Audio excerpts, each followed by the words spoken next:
ডিমবাজি করলে নাকি ফেসবুক নামে খুশি হয়, আর ডিমবাজিটা নাকি ভাইরাল হয়। তো সেই জন্য আমি ডিমবাজিটা করতেছি।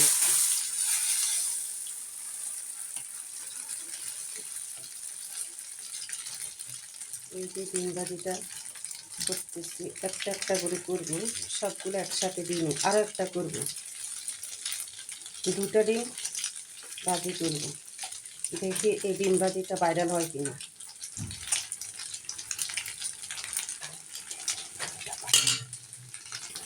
এই যে ডিমবাজিটা এখন উল্টে দিয়েছি, দেখেন পিছনের কালারটা কি সুন্দর কালার আসছে। যাই হোক, এখন আরেকটা উল্টানি দিব। এই যে আরেকটু হয়ে আসে, এই একটা ভাঁজ দিলাম, তারপরে এই একটা ভাঁজ দিলাম। দেখেন তো আমার ডিম ভাজিটা কেমন হইতেছে। এই যে আরেকটা ছেঁকানি দিলাম, শেষ। এখন এটা নামিয়ে ফেলবো, আর একটু তেল দিব আরেকটা ডিম ভাজির জন্য। এই যে এটা নামিয়ে ফেলছি।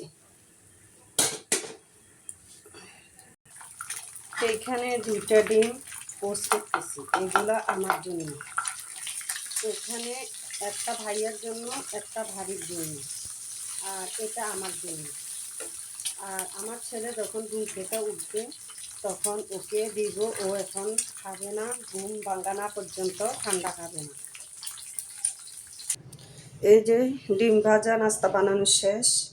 এটা ভাইয়া ভাবির জন্য, ভাইয়া আছে ভাবি আছে। এই যে ভাইয়ের জন্য রুটি বানাইছি, ভাবির জন্য। ভাইয়া আবার পরোটা খায় না। এটা আমার জন্য, এটা আমার ছেলের জন্য, ছেলে পরোটা ছাড়া খায় না। এই যে ডিম পোস আমার জন্য। আর রং চা বানাইছি, রং চা চুলের মধ্যে আছে। তো সবাই ভালো থাকেন, সুস্থ থাকেন। এই পর্যন্ত শেষ করলাম। আল্লাহ হাফেজ।